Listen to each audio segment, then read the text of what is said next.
Halo Leute, kumpul sini yuk. Teman-teman pernah gak sih merasa sulit untuk memulai atau mungkin menghadapi kesulitan dalam proses belajarnya? Kalau pernah, bisa jadi ada yang salah dengan lingkungan belajar kalian loh. Maksudnya, lingkungan bagaimana tuh?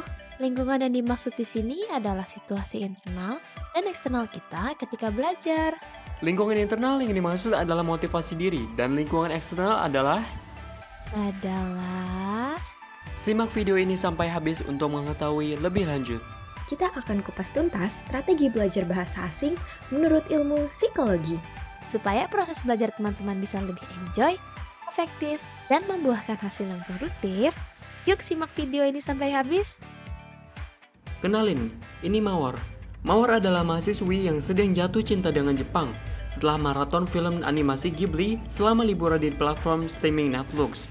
Semakin banyak film yang Mawar tonton, semakin Mawar ingin bisa menonton tanpa baca subtitle. Sehabis menonton film, Mawar selalu mengulang dan mengaitkan informasi bahasa Jepangnya dengan hal-hal yang bermakna dalam hidupnya. Nah, kalau ini namanya melatih.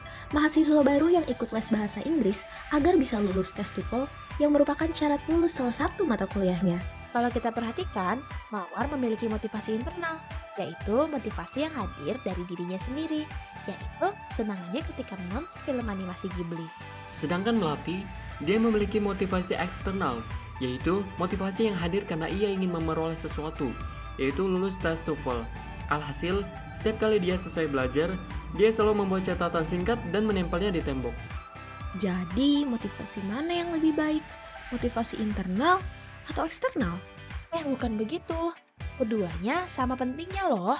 Dan keduanya perlu ada supaya kita bisa belajar bahasa asing secara konsisten dan menyenangkan. Ingatkan kata pepatah, tak kenal maka tak sayang.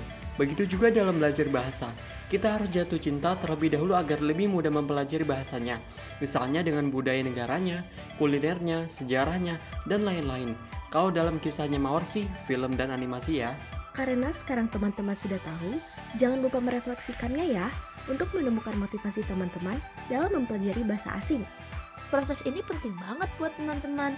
Selain bisa mengerti diri sendiri dengan lebih baik, teman-teman juga bisa menikmati proses belajar bahasa asing dengan baik. Setelah sudah tahu tentang motivasi diri masing-masing, saatnya kita buat strategi belajar. Eits, sebelum itu, penting untuk teman-teman tahu dulu nih sebenarnya gimana sih cara kerja memori kita. Kalau kita sudah tahu dengan baik, dijamin deh belajar bahasa asing bisa lebih efektif dan mudah untuk menguasai bahasa asing tersebut. Nah, kalau melihat gambar itu, manusia punya dua memori, yaitu memori jangka pendek dan memori jangka panjang. Informasi yang masuk ke dalam LTM inilah yang akan bertahan lama dan lebih baik. Oleh karena itu, kita akan bahas strategi belajar dan lingkungan yang membuat apa yang kita pelajari masuk ke dalam memori jangka panjang kita. Yuk disimak! Yang pertama adalah self-reference effect, yaitu mengaitkan pembelajaran bahasa asing dengan diri teman-teman sendiri.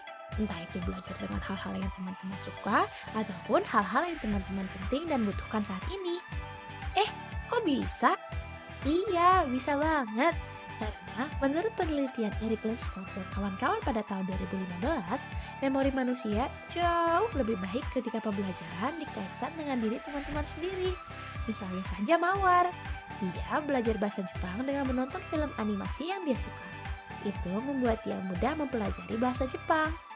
Nah, teman-teman bisa nih mulai dari hal-hal yang relevan dengan diri kalian saat ini. Yang kedua adalah retrieval cues, yaitu hal-hal yang membantu teman-teman mengingat bahasa asing yang teman-teman sudah pelajari sebelumnya. Seperti yang dilakukan Melati, dia selalu membuat catatan singkat dan menempelnya di tembok. Ini ia lakukan supaya dia bisa selalu mengingat apa yang sudah dia pelajari. Tahu nggak teman-teman, strategi ini sangat bagus loh. Kenapa? Karena menurut penelitian Tufting dan Princeton, kalau teman-teman menggunakan retrieval cues, memori teman-teman akan lebih kuat 75% loh. Nah, teman-teman bisa coba dengan membuat flashcard ataupun post-it yang ditempel di tembok supaya teman-teman bisa melihatnya berulang kali dan selalu mengingatnya. Yang ketiga adalah elaborative rehearsal, yaitu mengulang informasi dan menghubungkannya dengan hal yang bermakna dalam hidup kita. Lagi-lagi, seperti yang dilakukan oleh Mawar, dia selalu mengulang dan mengaitkan informasi bahasa Jepangnya dengan hal-hal yang bermakna dalam hidupnya. Nah, ini menarik banget loh untuk teman-teman coba, karena menurut penelitian Goldstein, elaborative rehearsal menghasilkan memori yang lebih baik daripada hanya mengulang informasi tanpa mengaitkannya dengan hal yang bermakna dalam hidup kita. Yuk kita rekap ulang. Jadi, dalam upaya belajar bahasa asing, kita perlu mengetahui motivasi kita. Selanjutnya, kita buat strategi belajar yang mendukung. Eits, ada satu lagi nih, tahap yang nggak kalah penting. Proses ini namanya evaluasi. Nah, kita bisa evaluasi diri supaya kita tahu progres kita sudah sejauh apa. Dan juga ada satu hal yang relevan dalam belajar bahasa asing nih. Kalian pasti sudah nggak asing dong sama kata self-reward. Yap, benar sekali. Dalam belajar, self-reward itu penting. Karena reward inilah yang mendorong kita rela melakukan suatu hal. Dalam hal ini adalah belajar bahasa asing. Begitulah tips and tricks jago belajar bahasa asing menurut psikologi. Ayo saatnya kita bergerak. Kalau bukan sekarang, kapan lagi?